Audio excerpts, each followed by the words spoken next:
Yesterday marked the first full day of President Trump's impeachment trial.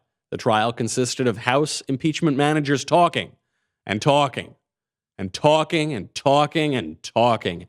12 hours, upwards of 13 hours of talking. And I was up watching until the very last minute so that you wouldn't have to. That's my service to the American public. We will examine the most important moments. Then Hillary throws shade at Bernie. President Trump wrecks the weak elites at Davos, and we announce a fun new project. We actually announce 2 fun new projects, all that and more. I'm Michael Knowles, and this is The Michael Knowles Show.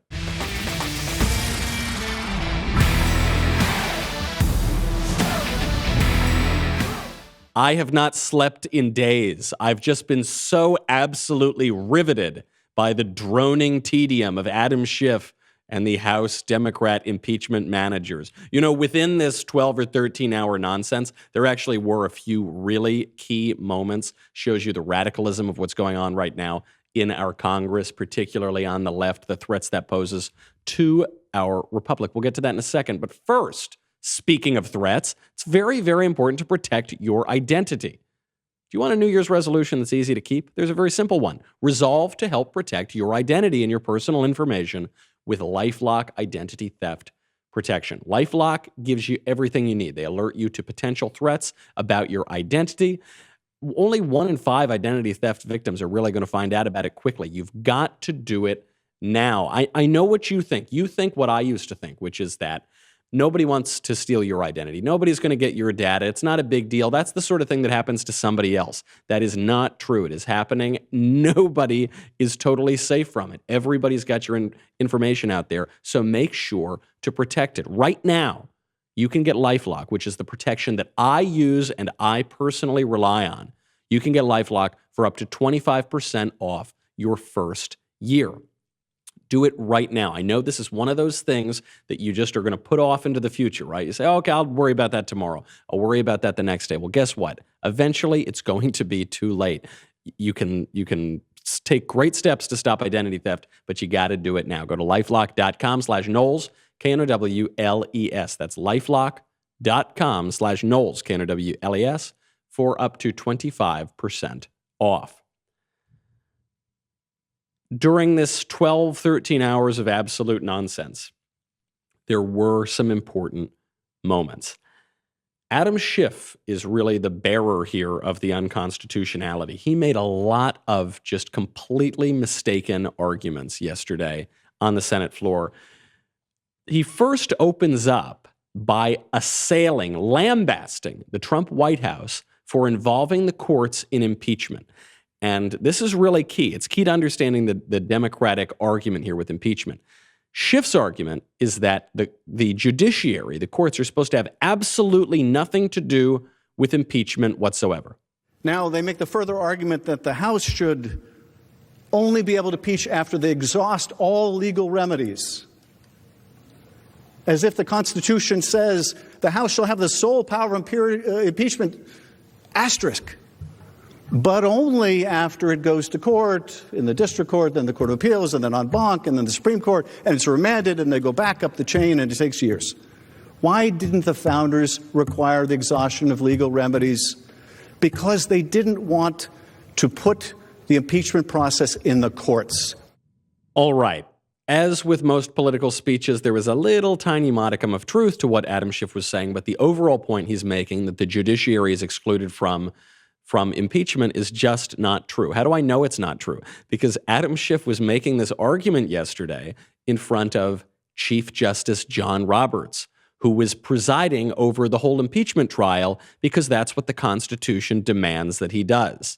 Obviously, there is a role for the judiciary here. What Adam Schiff wants to pretend is that impeachment is 100% about the House of Representatives. Okay, well, if it's all about the House of Representatives, how come you, Adam Schiff, are making this argument in the impeachment trial in the Senate?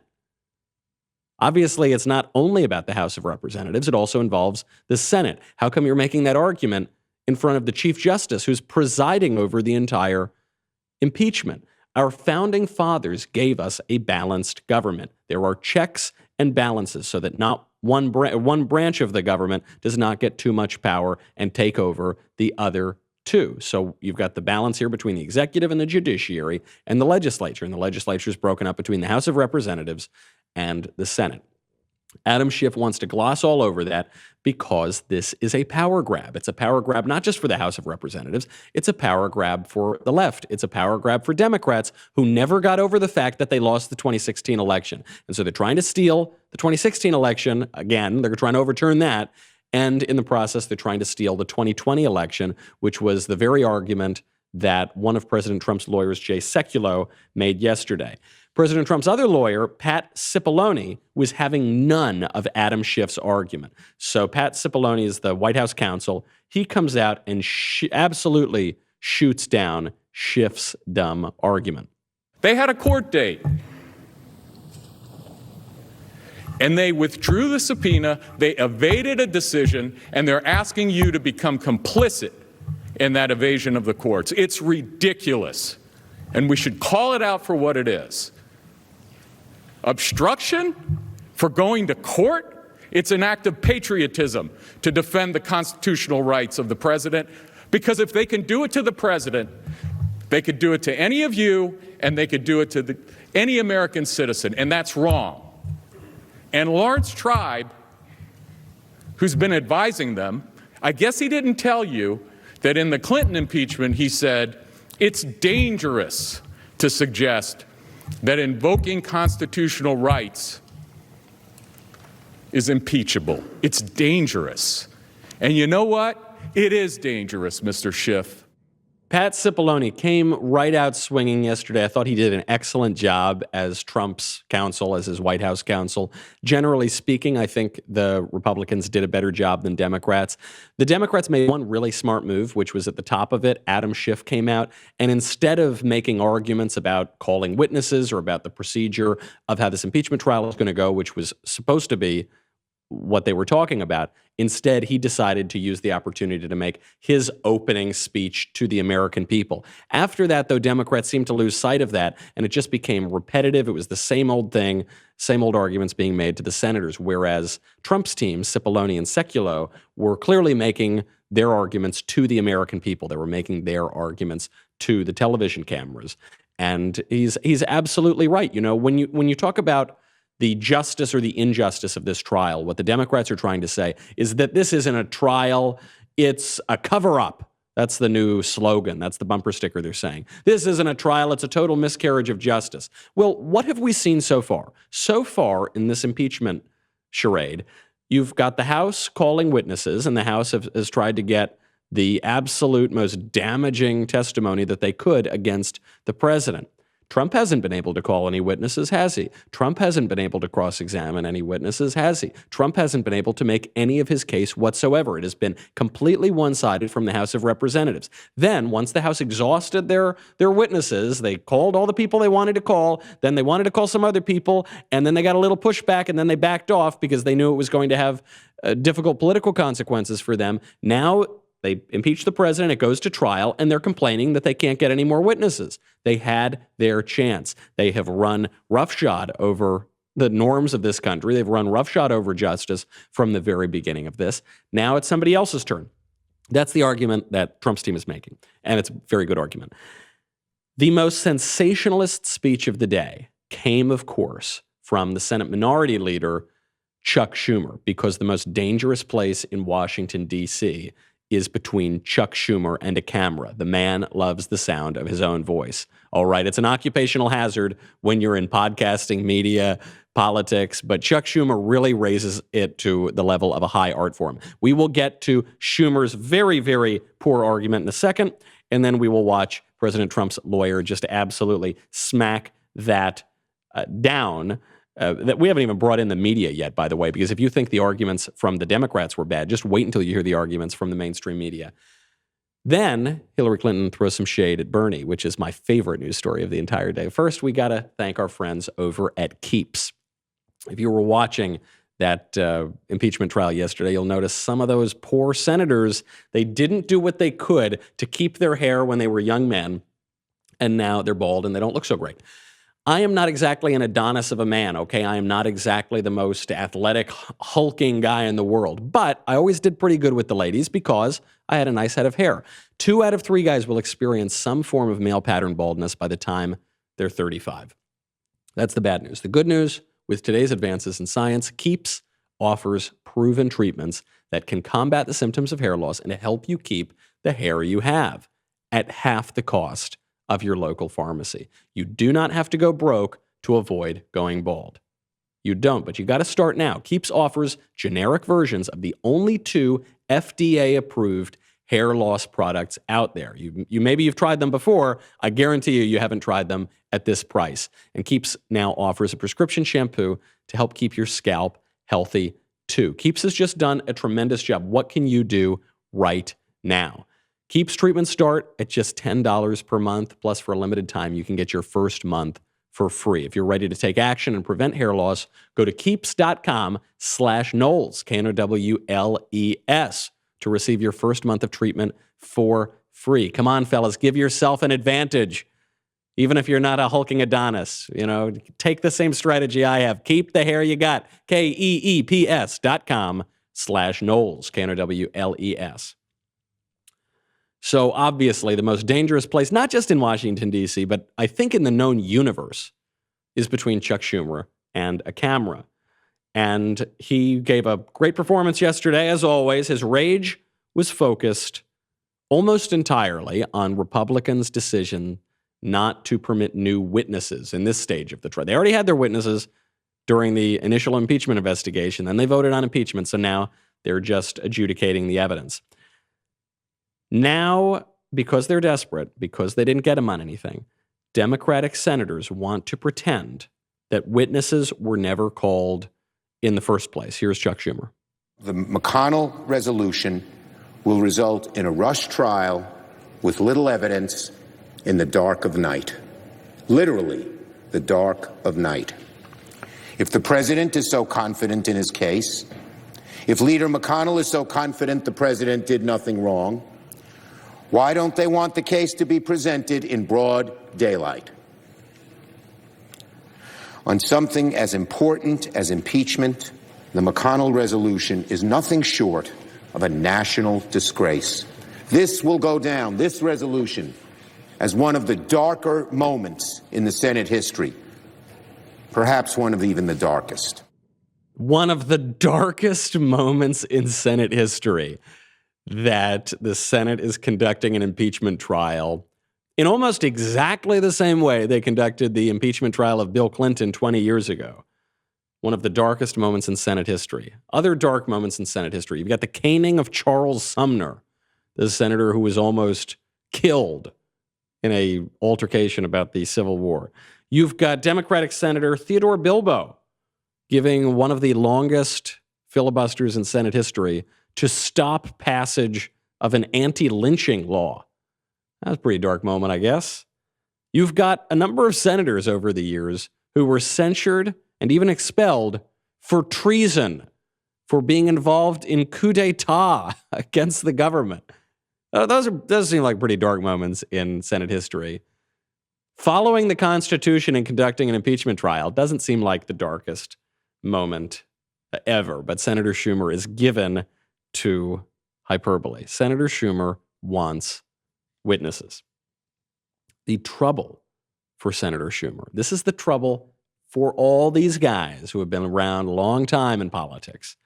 The trouble here is that Chuck Schumer is on the record from the Clinton impeachment, which was a little over 20 years ago, explaining why there is no reason after the House has investigated and impeached to have any more testimony from witnesses during the Senate trial. Let me say, this idea that they didn't have to call witnesses in the House and they should call them in the Senate doesn't make sense. You call witnesses before a grand jury and you call witnesses before a trial. So there were some on my side, I was not among them, but some on my side who argued strongly that they ought to call witnesses, and they resisted it every step of the way. There has not been a good explanation why 60,000 pages of testimony was good enough for the House, but isn't good enough for the Senate. This is the downside of cameras, Chuck Schumer. Chuck Schumer's never had a thought that he hasn't put on a television camera. And the trouble with that is now we can look back. Look, there's a lot of hypocrisy that's going around on this impeachment questions. Mostly on the left, but a little bit on the right too, a little bit with Republicans too, even with nonpartisans or what you might call civil libertarians like Alan Dershowitz, who is a lifelong Democrat lawyer who happens to now be on Trump's legal team, but only in a limited way to defend the Constitution.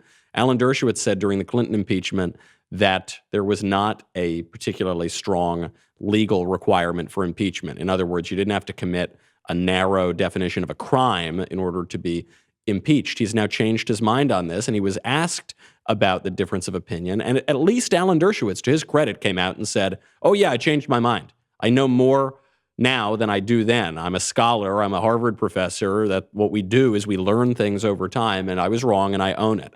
At least Alan Dershowitz is owning it. The rest of these guys don't want to own it. Chuck Schumer just wants to evade the question.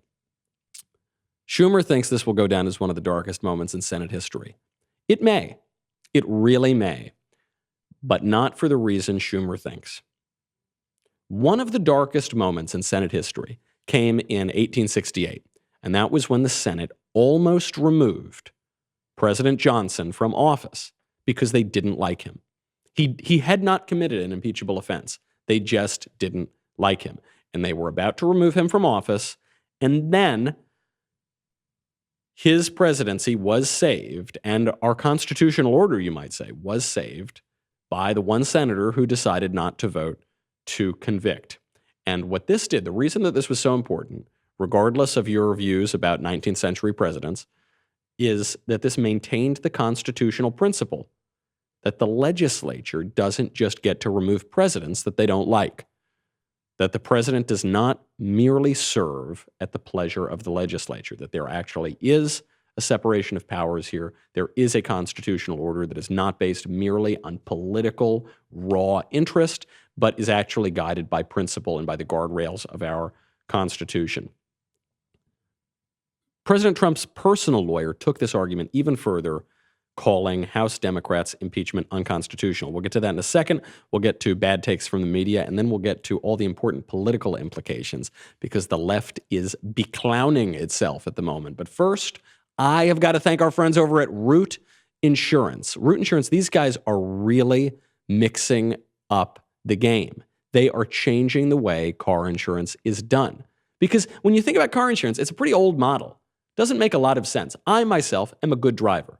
When I'm driving around, I see a lot of bad drivers. Sometimes I yell things at those bad drivers. Why am I paying higher premiums because of bad drivers? This used to drive me crazy, particularly when I was a young man. You know, I was a wee little lad, you know, a teenage driver, because I thought I'm actually a safe driver. I'm not doing all these crazy things that all these other teenage male drivers are. Why am I paying such a higher rate just because of, I don't know, the classification that I fall into? Root is changing the game. The way that Root is doing that is because it's charging you insurance rates based on how you actually drive. It can save you up to 52%. And you just download the app, you take a little test drive, it will measure how you are driving. It will pay attention to how you are driving, and you can do it right now. Give Root a try. Go to the App Store and download the Root Insurance app. Sign up in less than a minute to start your test drive today. That is ROOT. Again, download the Root app today or visit joinroot.com to learn more. See how much you could save. The old insurance model does not make a whole lot of sense. Root is changing the game. They are innovating. Go check them out. Okay.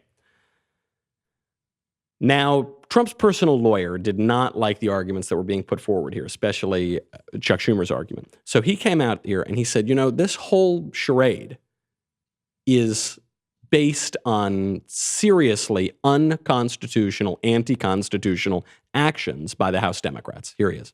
Senator Schumer said earlier today that the eyes of the founders are on these proceedings. Indeed, that's true. But it is the heart of the Constitution that governs these proceedings. Mr. Schiff also talked about a trifecta. I'll give you a trifecta. During the proceedings that took place before the Judiciary Committee, the president was denied the right to cross-examine witnesses. The president was denied the right to access evidence, and the president was denied the right to have counsel present at hearings. That's a trifecta that violates the Constitution of the United States.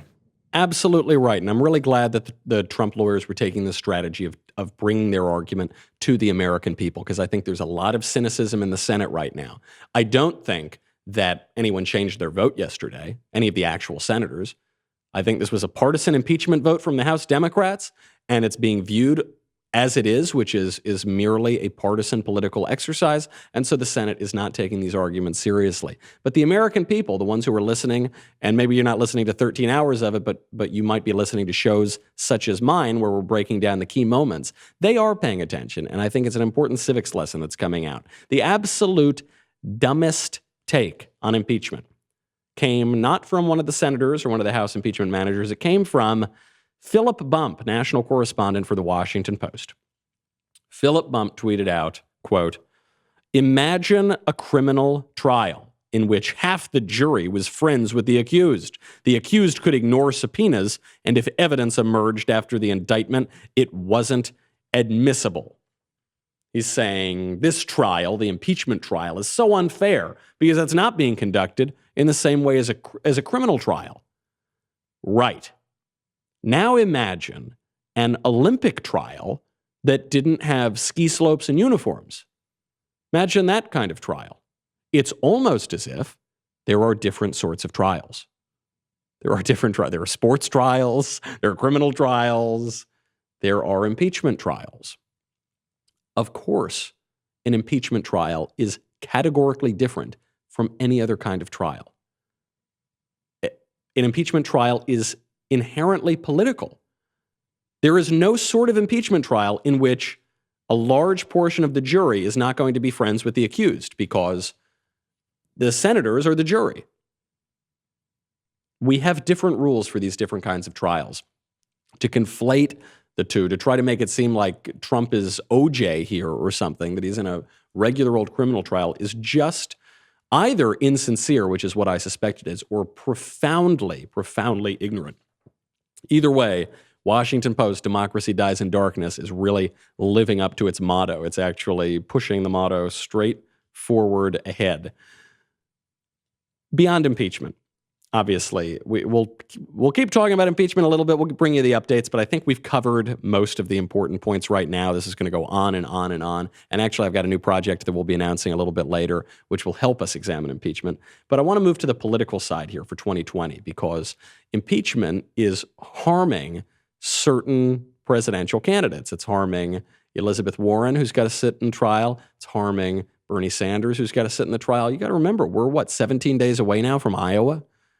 This is crucial campaign time, and this impeachment trial is dragging it out, really hurting their campaigns. The big winner in all of it is Joe Biden, because Joe Biden doesn't have to sit on the jury anymore because Joe Biden is no longer in the Senate.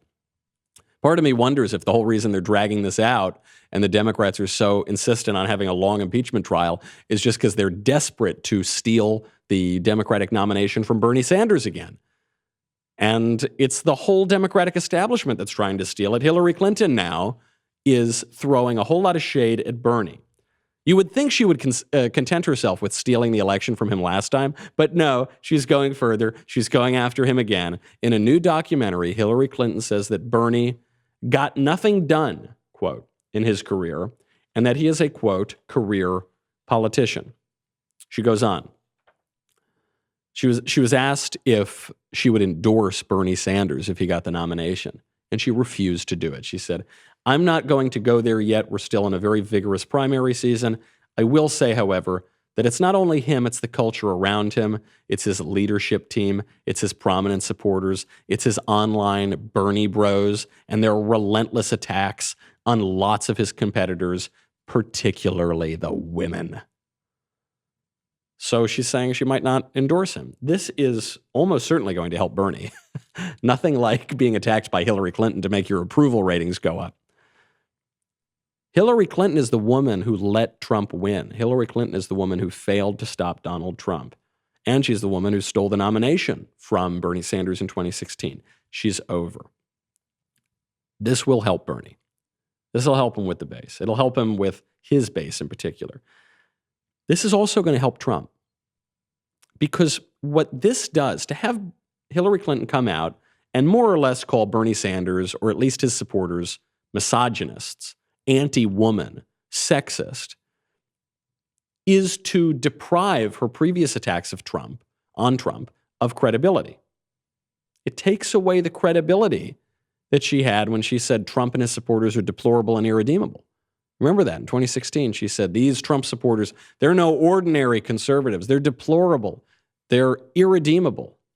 Trump, he's a racist, sexist, thisist, thatist. Okay, you can level that, you can throw that kind of attack at somebody, but if you throw that kind of attack at everybody, then it no longer has any power. If Bernie Sanders is a misogynist, if Bernie Sanders is a deplorable, then nobody is a deplorable. Then Hillary Clinton is just a bitter woman who's willing to absolutely malign and slander anybody who tries to get in the way of her ambition. It's going to backfire again, as so many things that Hillary Clinton does. Now, in Hillary's defense, I never thought I would utter those three words next to one another. In Hillary's defense, Bernie Sanders is a stone-cold communist, okay? This guy is a radical. He was around St. Petersburg when he felt it was time for a change. He was probably personal friends with Karl Marx. Bernie Sanders and his supporters are pushing into the extremes of American politics, and there is a new video out from James O'Keefe at Project Veritas showing a Sanders field organizer, another Sanders field organizer, not the one they interviewed last time, calling for violent revolution, defending the Soviet Union, defending the gulags. I kid you not. Some seriously wicked stuff. We'll get to that. We'll get to Warren's latest ridiculous pandering. She wants the cabinet, when Elizabeth Warren is elected president, to be half female, which is really outrageous of her to assume the gender of her future cabinet secretaries. Not woke at all, Liz. We will get to more fake feminism from the left, some great stuff from President Trump at Davos, and, by the way, some new projects I want to announce. We told you yesterday a little bit. I've got this new project, The Book Club, over at PragerU. This is a show once a month. It's going to come out. We're going to examine some of the greatest books ever written, some of the books that you need to read to understand our culture. I think we have a little clip of it right now. The first episode is out as of yesterday. I interviewed Dennis Prager, the man himself, about Viktor Frankl's incredible, wonderful book, Man's Search for Meaning. Here's a little clip. But I learned from him that the greatest human need, more than sex, so this supplants Freud, and more than economics, this supplants Marx, is meaning. You can be poor, you can be sexless, but if you have meaning, you can be happy. This is what But he you writes. could be rich and have sex, no meaning, no happy. All right. I was a little skeptical of that lesson when I was in my wayward youth, when I was a young teenage Michael, but it's absolutely correct, and there's so much more to take out of that book. So check that out right now. You can get it on YouTube and over at PragerU. We'll have another cool new project that we're going to announce at the end of the show today, because really I just aspire to be the Ryan Seacrest of conservatism. I just want to be working all the time. So we'll announce that other project a little bit later. Before we head over to the break, I just want to talk a little bit about the pro-life cause, an issue, obviously, that has been at the center of our cultural battles for a very long time. If you are tuned into the news, you're aware just how obscene the other side has become in this. They now shout their abortions on TV. They call preborn babies parasites. You might remember last year, our very own Ben Shapiro fought back against this. He streamed his show live from the March for Life in D.C., which is the biggest pro-life rally in the country, and he gave a really great speech to the crowds there for the cause. What you might not know is how much grief this caused all of us from the pro-abortion movement. Our advertisers were targeted by left-wing fake media watchdogs, political operatives, and some of them pulled their ads from our programs. This was not the first time, and it very likely won't be the last time that we were attacked in an attempt to shut down pro-life voices. We're not the only targets. Live Action is one of the most important voices in the pro-life movement. They do incredible work in that space, raising awareness and pushing education on the abortion issue to undercover videos that expose Planned Parenthood and other abortion clinics for their horrific rights abuses. They have been banned, Live Action, from advertising on Twitter over their calls to defund Planned Parenthood. They've been banned from Pinterest altogether for, quote, spreading medical misinformation, that babies are babies. They've also seen their advertising efforts and their online distribution restricted depending on the platform. That's why our dailywire.com members are so important. Your membership helps us say no to advertisers when they cave to left-wing ideologies. You keep our pro-life message from being canceled, and you instead help it grow louder. That is why from now until January 31st, a portion of any dailywire.com membership will be donated to Live Action with the promo code LiveAction, easy enough to remember, to support this important issue. So head on over, do that right now, dailywire.com. You get the promo code LiveAction. Help support life. All right, head on over. We'll be right back with a whole lot more.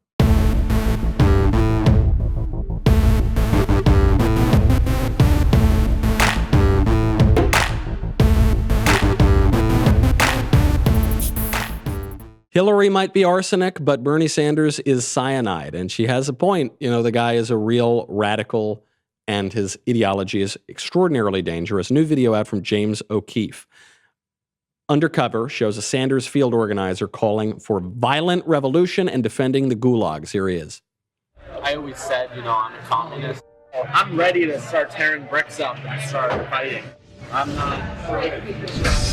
no cop, bro. I'll straight up get armed. I want to learn how to shoot and go train. I'm ready for the revolution, bro. All right. Guillotine the rich. So, do we just dissolve the Senate, House of Representatives, the judicial branch, and have somebody like Bernie Sanders and a cabinet of people make all the decisions for the climate? I mean, I'm serious. Yeah. What will help is when we send all the Republicans to the re-education. Can you imagine Mitch McConnell? Oh, God, he wouldn't survive a day. Lindsey Graham. Gulags are founded as re-education. Right. The first gulag that was opened, have you heard about the Bellamore Canal? People came from America to work in the Bellamore Canal for the Soviet project, for the communist project. Wow. It's a beautiful thing. It's a beautiful thing. I don't know that I've ever heard anyone actually defend the gulags, but now I have from one of Bernie Sanders' employees. Candidates, politicians, cannot be held responsible for every kooky thing that every one of their extremist supporters says, one of their fringe guys. However, this isn't just some fringe guy who happens to be supporting Bernie. This is an employee of the Bernie Sanders campaign. This is a Bernie Sanders field organizer. And by the way, I would even give Bernie a little leeway here too, because campaigns sometimes attract wacky people. But now we're seeing a pattern.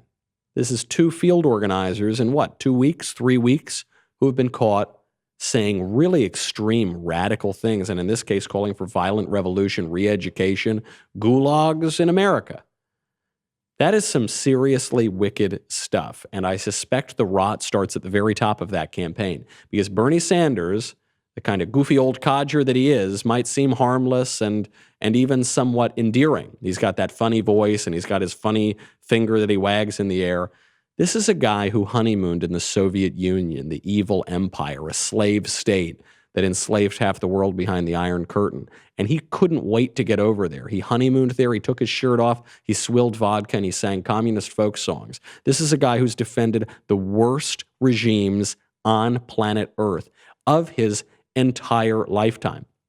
This is a guy whose sole mission in the American government is to make our governments more closely resemble these tyrannies like the Soviet Union and Castro's Cuba and elsewhere. This is a man who explicitly defended breadlines. It is wicked, wicked, wicked stuff. I'm reminded of Pope Leo XIII, who assailed socialism, not because it was economically inefficient, or at least not merely because it was economically inefficient, but because it was evil. He called it evil. He called it a wicked confederacy. He said it steals the very gospel itself.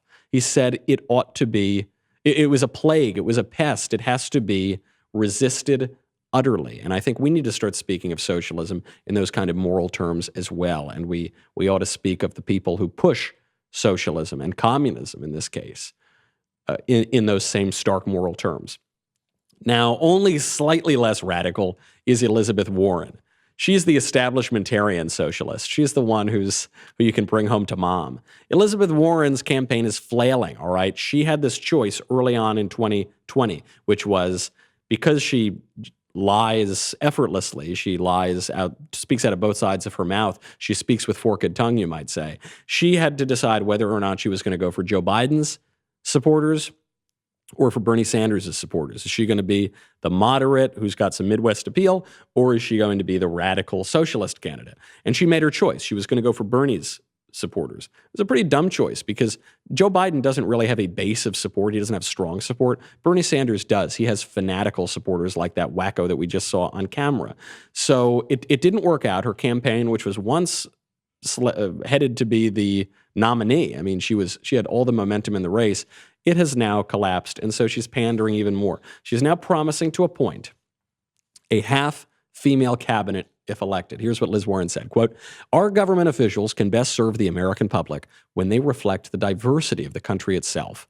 The federal government does a dismal job on diversity and inclusion. The share of Latinas in the federal workforce is about half that of the entire workforce." So hold on, I just want to pause there for a second. That means that Latinas have jobs in the private sector which pay more and are way better and more fulfilling, and they're not just all bureaucrats. And somehow in Liz Warren's mind, that's a bad thing. Anyway, moving on, she says, even though black women are disproportionately represented in the federal workforce, they are nearly absent from its leadership ranks. White workers make up nearly 80% of the senior civil service, despite making up only 63% of the overall federal workforce. What she says she's going to do is build a cabinet and senior leadership team that reflects the full diversity of America, including at least 50% of cabinet positions filled by women and non-binary people. She caught herself. You see that? The headline is it's going to be half female. But she caught herself because if the cabinet were half female, she would not be woke enough. Because what about people who like to pretend that they're neither male nor female? What about people who think that they're both male and female or nothing at all or any of the other 56 imaginary genders? So she says that half of them are going to be female or non-binary. But if they're half female or non-binary, then they're not half female. It seems like women would still be slightly underrepresented. Then you have all of the other racial and identity politics statistics. I was waiting for her to tell us the airspeed velocity of an unladen swallow. It's just random statistics about demographics being regurgitated. What does that have to do with how America looks?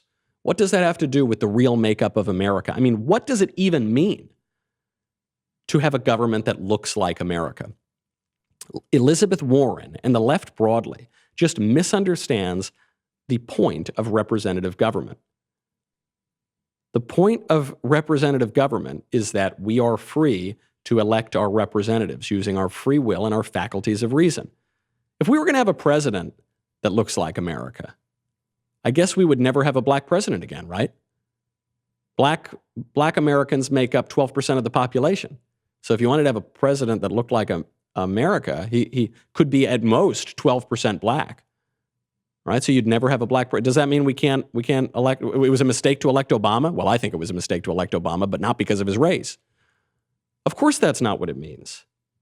Does it mean the majority of Americans are women? Women are most of the population. So does that mean we can never have a male president again? I guess Bernie, Biden, Buttigieg, they've just all got to drop out. That means we can certainly never have a gay president. Homosexuals make up a small minority of the population. Obviously, we're never going to have a transsexual president. We can't, if we want a president that simply reflects what? The majority of what Americans look like in terms of their skin color or their sexual preferences or their biological sex. Should we just peg representation in government to racial and sexual demographics? Well, if we do that, we don't even have to vote, do we? Because we know, okay, 12% of America is black, 52% are women, 3% are gay, 0.03% are transsexual. So we're just going to, those are the important categories. Never mind how we arrive at which categories to pick, or how about ideological categories? Are we going to include people who are conservative or liberal or socialist? Regardless of how you slice it, it gets rid of the entire purpose of representative government, which is our free will and our faculties of reason to vote. If you just had a government that looked like America, nobody would vote because you would just pick a few statistics and put them up there. voting could undermine the demographics, because what if a Hispanic voter votes for a black candidate? Well, that would mess up the demographics of people who look like America. Those are two different visions. The one vision says we want a representative government, meaning we want people to use their brains, use their free will to pick the representatives that they want. That's what the conservatives say. What the left says is your brain doesn't matter, your free will doesn't matter, you probably shouldn't have free will anyway. I mean, if you ask that Bernie Sanders field organizer. And really, the core of our identity is in our skin color and in our genitals. So forget about voting. We'll just look at the census and pick a government based on those characteristics. That's an ugly view of representative government. And I think increasingly it's viewed to be incoherent. But the left is always incoherent on these racial politics and on sexual politics too. I bring up this example of a tweet about Melania Trump, not simply because there's a photo of Melania Trump there and she's a very beautiful and graceful woman and I like to look at it, but because it shows you the fake feminism of the left. Melania Trump, just a few days ago, tweeted out, quote, "It is a great honor to serve the people of this incredible country. Hashtag Inauguration Day 2017. And it was a picture of Melania at the inauguration, and she looked great, and it was a wonderful day to remember.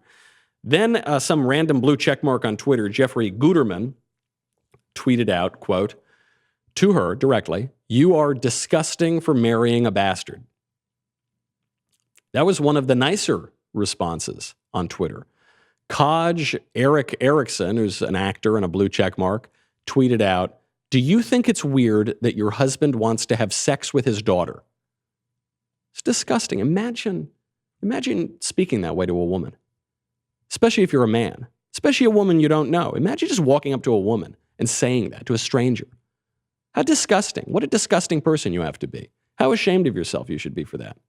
Then there were a bunch of tweets calling her a hooker, calling her trash, calling her all sorts of horrible things. Melania Trump, who is a vision not merely of physical beauty, which she obviously is, she was a model, but she's got a lot of grace. She's conducted herself as First Lady with a lot of class. She speaks, 5 languages? I mean, she's a role model. She is a really graceful woman. It's not just Melania who gets it. Kellyanne Conway, too, has been a target. Some Democratic ex-congressional candidate named Pam Keith decided to, just out of the blue, call Kellyanne Conway ugly on Twitter. This is someone who is running for public office in the United States. She said, "Can you believe Kellyanne is 53 today? I turned 51 in November, and I'm not even wearing a drop of makeup." The implication being that Kellyanne Conway is just absolutely hideous, and this random woman, Pam Keith, is so physically beautiful, which the premise of her tweet was not correct. Let's leave it at that. But even if it were, I mean, let's say that this woman, Pam Keith, were a supermodel, and let's say that Kellyanne Conway really were unattractive. Who says that to somebody? Who would say that to a woman? That's building women up, right? No. The left is so disingenuous on women's issues. Whatever you think of Donald Trump, whatever you think of conservatives, whatever you think of Republicans, Melania Trump and Kellyanne Conway are 2 of the most impressive women in the country. Kellyanne Conway is the first woman to ever run a major party presidential campaign. I think she's the only woman ever to do that. She's certainly the only woman to ever run a successful presidential campaign. This woman rose up the ranks. She is really good at her job. Melania Trump succeeded as a model. She's obviously physically very beautiful, but she's just been diplomatic in her role. She speaks 5 languages. How many languages do you speak? How many languages does Pam Keith speak? She's an immigrant. You know, the left is always talking about how much they love immigrants. How about you start with Melania Trump? So disingenuous. And you even see it from so-called male feminists, the creepiest creature on the planet. It's so disingenuous, and they're always prattling on about it. They're always talking about it. I think they're always talking about it because they're projecting. So when they say that conservatives hate women, conservatives are mean to women, I think they're projecting their own behaviors and their own inclinations, and we should not let them do it for even 2 seconds. Before we go, I got to point out that President Trump just actually absolutely wrecked the elites at Davos over the past week.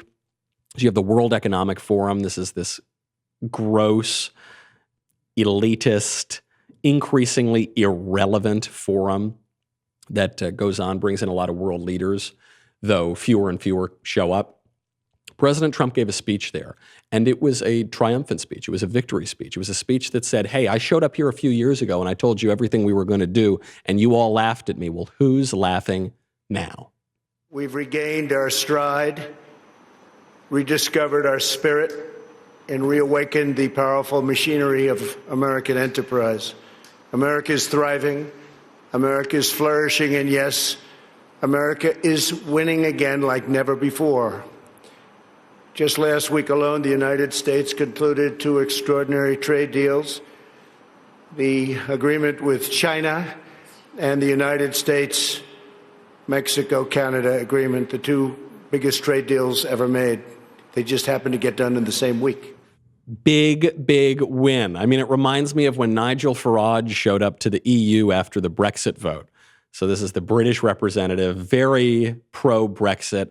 And he came there and he said, you know, I told you people a little while ago that pretty soon the United Kingdom would leave the European Union, and you all laughed at me. Well, who's laughing now? This was President Trump's who's laughing now moment, because so many of these elites who insist that they know how to run the world and they can run our lives better than you and I can, they mocked this man mercilessly. They said the sky was going to fall if he got elected, literally in some cases. We'll get to what President Trump said about the environment at Davos. We'll try to get to that tomorrow.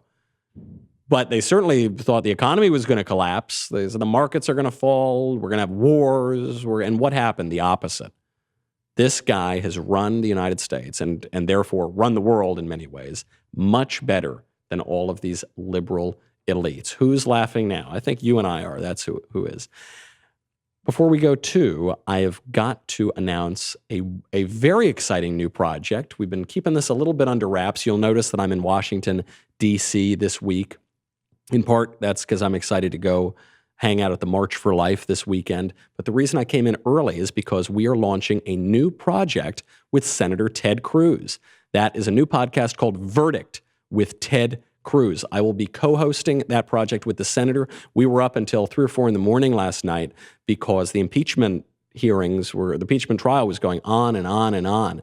And at about, 1:30 or 2 o'clock, finally things wrapped up over at the Capitol. And we got a call from the senator, and he headed straight from the Capitol, straight from the impeachment trial, to our studio. We recorded a 25-minute episode, the first episode of Verdict with Ted Cruz. We're going to be doing that every single night of the impeachment trial. We're not just going to be talking about impeachment, though. The senator is going to be breaking down the biggest issues in the news, in our politics, in our government. Nobody is closer to it, obviously, than Senator Ted Cruz, and he really is one of the most brilliant political and legal minds in the country. So it's just such a wonderful opportunity for me to be able to learn from him and get an insider look at what's going on in impeachment and in our government. And I hope that it's a fun opportunity for everybody else. So make sure to go listen to that. It's on Spotify and YouTube right now. It will be going up on Apple Podcasts momentarily. But head over, subscribe right now on Spotify and YouTube to Verdict with Ted Cruz, and we will see you later on. And then after another night of no sleep, we'll be back right here tomorrow. I'm Michael Knowles. This is The Michael Knowles Show.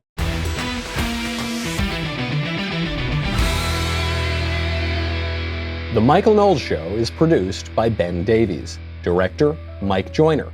Executive producer, Jeremy Boring. Senior producer, Jonathan Hay. Supervising producers, Mathis Glover and Robert Sterling. Technical producer, Austin Stevens. Assistant Director, Pavel Wadowski. Editor and Associate Producer, Danny D'Amico. Audio Mixer, Robin Fenderson. Hair and Makeup, Jesua Olvera. Production Assistants, McKenna Waters and Ryan Love. The Michael Knowles Show is a Daily Wire production. Copyright Daily Wire 2020. On the Matt Walsh Show, we're not just discussing politics. We're talking culture, faith, family, all of the things that are really important to you. So come join the conversation.